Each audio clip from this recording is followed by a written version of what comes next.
trick shots. This is the arm breaker.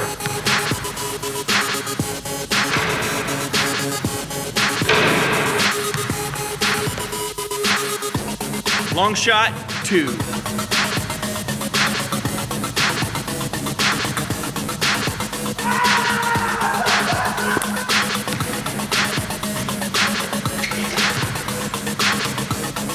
This is the up and over Drano.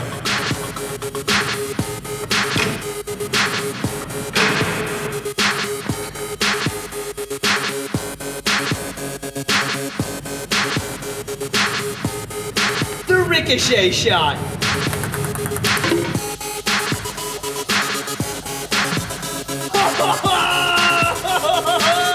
Make it rain from half court.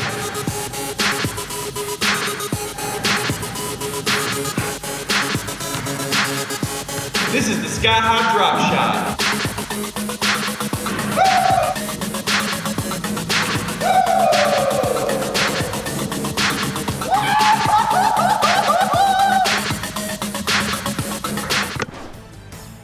What's up, sports fans? Whether you love hitting that first serve on the tennis court, staying sharp to catch a fly ball in the outfield, or belting out your team's favorite chants in the stands, sports are the best. We'll explore all things sports today as we discover how players on God's team stick together. Get on your feet. It's time to sing.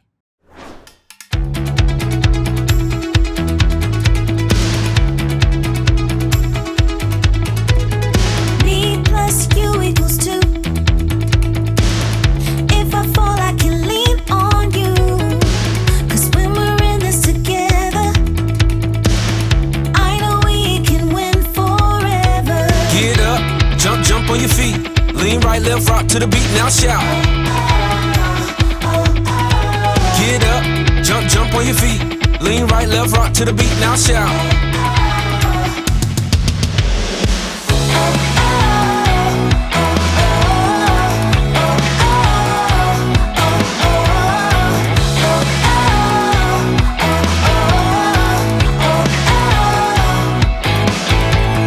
Me plus you equals 2. If I fall, I can lean on you. 'Cause when we're in this together, I know we can win forever. Get up, jump on your feet. Lean right, left, rock to the beat, now shout. Get up, jump on your feet. Lean right, left, rock to the beat, now shout.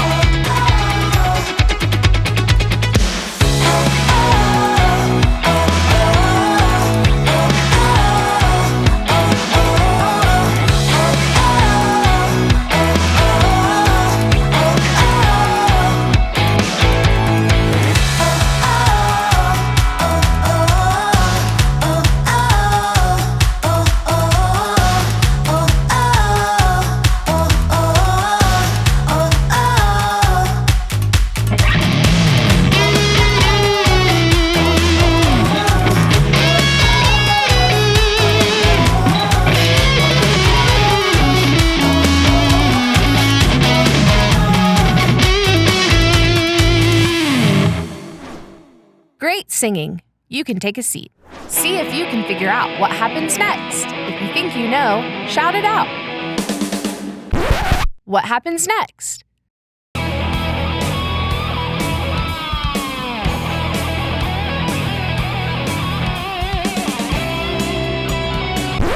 What happens next?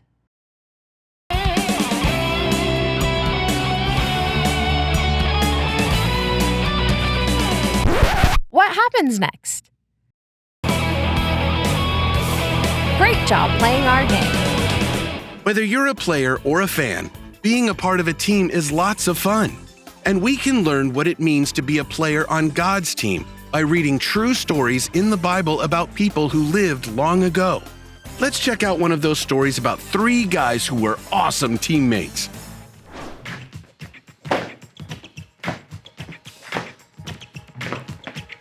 I just don't get it. That practice was so horrible. I thought if we stuck together the whole time, it would be awesome. Listen, Hoops, this is not how teams stick together. This is more like being stuck. Sticking together means having each other's backs no matter what. Like when everybody on your team bands together and stands up for what's right. Oh yeah, a classic example of what you're talking about is the story of Shadrach, Meshach, and Abednego. That's right, they were 3 friends who stuck together through thick and thin. You know, we've been through a lot of crazy times together. Yeah, we have. But nothing tops that whole thing with King Nebuchadnezzar. And that ginormous statue. Guys, remember that statue? Of course I do. Here's how it went down. King Nebuchadnezzar decided to build a huge golden statue near the city of Babylon. Yeah, then the king sent for the royal rulers, high officials, and governors to come to a big party to celebrate and honor the statue. No problem, right? I mean, everyone loves a great statue party. Except, this wasn't just any party. King Nebuchadnezzar gave us special instructions. When music started playing, we were supposed to bow down and worship the statue. I mean, there was no way that was gonna happen. We knew that the only person who deserves our worship is the one true God. Then they told us anyone who does not bow down to the statue would be thrown into a blazing furnace. All of a sudden, the music started to play. We had a decision to make, and fast. Do we disobey God and bow down to the statue that means nothing to us? Or stick together and risk being toasted like a marshmallow? We knew just what we had to do. So as everyone bowed down to the statue, we kept standing side by side. This made King Nebuchadnezzar so mad. He sent his guards to bring us before him. King Nebuchadnezzar told us that this was our final warning. Bow down now, or it was going to be like a bad game of hot potato. But you know what? We stuck together, and as a team, agreed that we would still not bow down to the statue. We knew that if we did the right thing, God was powerful enough to save us. Well, that's all King Nebuchadnezzar needed to hear, and he ordered us to be put into the furnace. Get this, the king cranked up the heat. 7 times hotter than normal. The soldiers who threw us in were instantly burned to a crisp. After we were thrown in, the king looked and noticed something. There were 4 men inside of the furnace. Yeah, Nebuchadnezzar was like, what in the world is going on? I only threw 3 guys in there. What he didn't know was that God had sent an angel to protect us. So confused by what he saw, the king called for us to be brought out of the furnace at once. Once we were out, King Nebuchadnezzar was so surprised, not one bit of our clothes, shoes, or hair was burned. In fact, we didn't even smell like smoke. That's when the king realized there was something special about the God that we worshipped. Our God wasn't some golden statue that just sat there. Immediately, King Nebuchadnezzar started praising and believing in our God. I was so thankful we stuck together. Yeah, me too. And because we stuck together, we were able to stand up for what was right. And a team that can stick together like that is a game changer. On God's team, players stick together. Let's play dodgeball. Get on your feet and get ready to duck and lean to steer clear of the dodgeballs headed your way.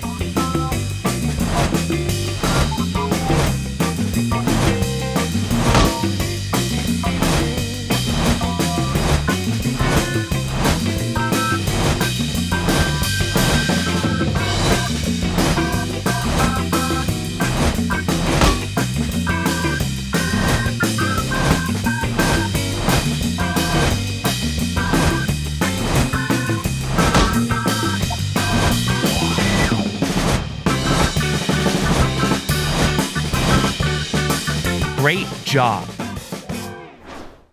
You can take a seat.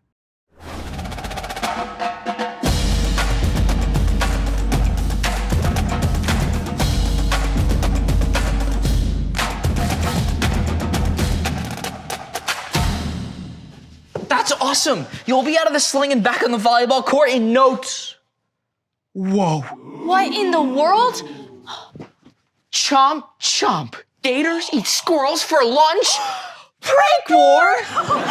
Wait, why did you say it that way? Well, because if the Swampside Gators think that they're gonna do this to us, they have another thing coming. Oh, think, Allie, think.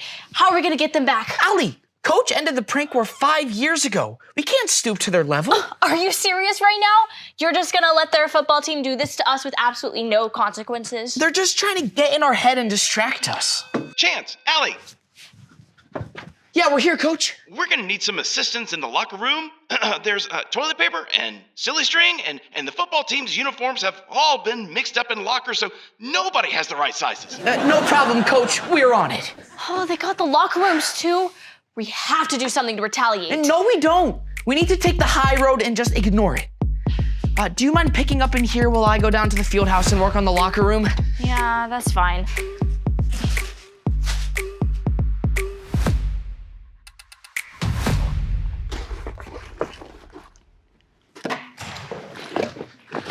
Allie, what are you doing?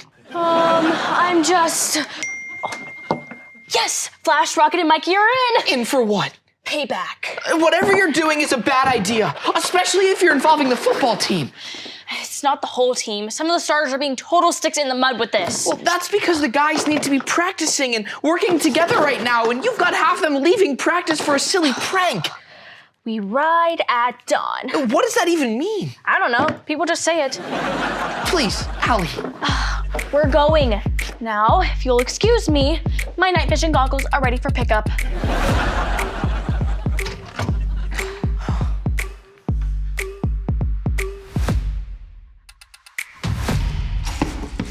Allie, why did I just get a text from Trey saying that the football team is in a huge argument?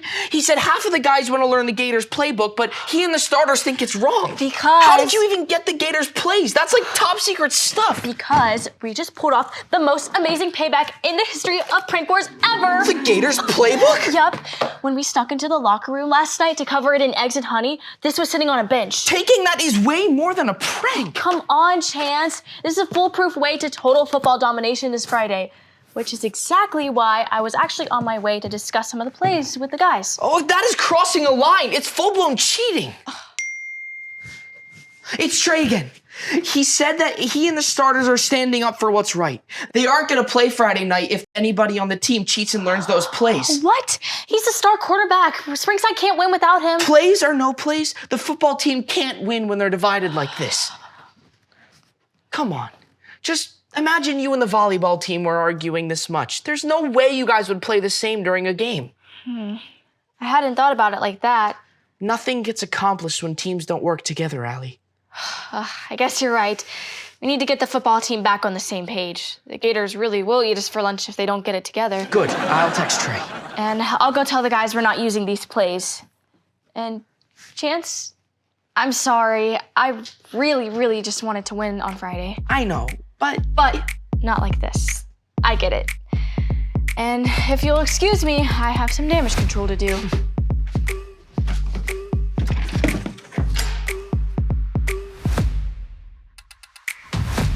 Trey's 50-yard pass was insane. I've never seen the team play like that before. I know, it was unreal. And Chance, Yeah? I'm really glad the team ended up sticking together and doing the right thing. Me too. Now let's go. Everyone's going out to get milkshakes to celebrate the big win. Sounds good to me. On God's team, players stick together. Get on your feet. It's time to sing. Get ready.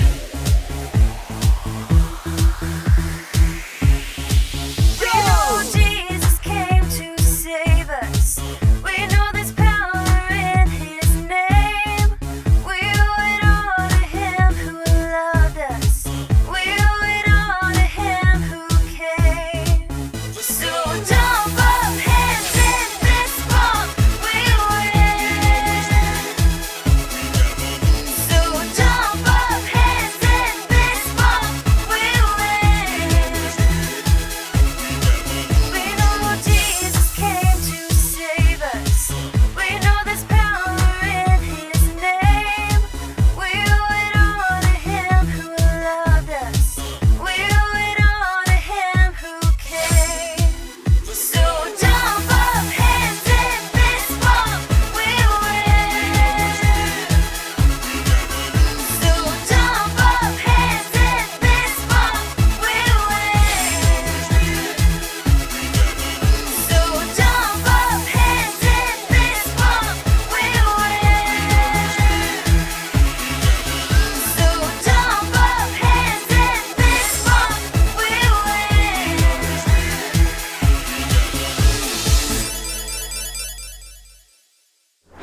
Great singing. You can take a seat. Have you ever wondered how to become a player on God's team? Well, most teams have tryouts where you show off your skills, try to impress the coach, and hope to make the cut. But God's team is different. And that's because none of us would make the cut. We've all done wrong things and sinned. And since God is perfect, sin breaks our friendship with Him and blocks us from being on His team. But God loved us so much that He still wanted to make a way. So He sent His Son, Jesus, to live a perfect life on earth and take the punishment for all the wrong things we do by dying on the cross. But that's not the end of the game, because 3 days later, God's power brought Jesus back to life, defeating sin and death once and for all, and making a way for everyone to join God's team. So how do you do that? Well, simply admit you've done wrong things. Believe that Jesus died for you and came back to life, and choose to follow Him every day. And that's how you become a player on God's team. Let's play sports trivia. If you think the answer is on this side of the screen, wave your pom-poms. And if you think the answer is on that side of the screen, stomp your feet. What does the NBA stand for? National Basketball Association or National Bowling Association? Wave your pom-poms or stomp your feet. The National Basketball Association, or NBA, is made up of teams who compete all season to win the NBA Finals. What famous logo represents the Olympic Games? 5 colored triangles or 5 colored rings? Wave your hands or stomp your feet. The 5 colored Olympic rings are blue, yellow, black, green, and red. When playing football, how many points does a team earn for getting a touchdown? 6 or 7? Wave your hands or stomp your feet. Touchdowns are worth 6 points in football. Great job playing our game. Keep your eye on the ball to review all that God has taught us today. Follow the baseball.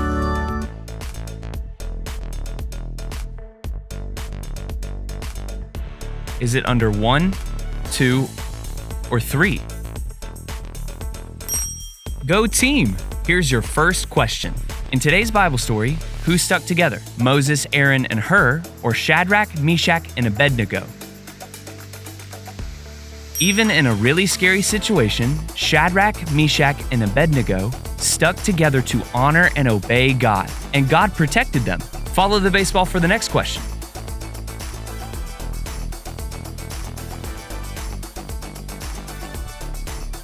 Where's the baseball? Is it under 1, 2, or 3? Great job! Did Springside's football team win because they stuck together or because they cheated? Because they stuck together. Even when they were tempted to cheat, the football team stuck together and beat the Gators. Follow the baseball one more time.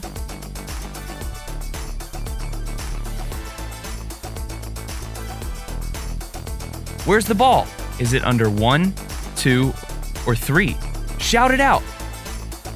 You got it. Here's your last question. True or false? When we stick together, it's easier to do what's right. True. There's power in numbers. When we stick together, we have others to encourage us to do what's right. Way to go, team. Everybody bow your head and close your eyes. It's time to pray. Hey God, thank you for showing us what it means to be a player on your team. Help us to be players who stick together to do what's right. We love you. Amen.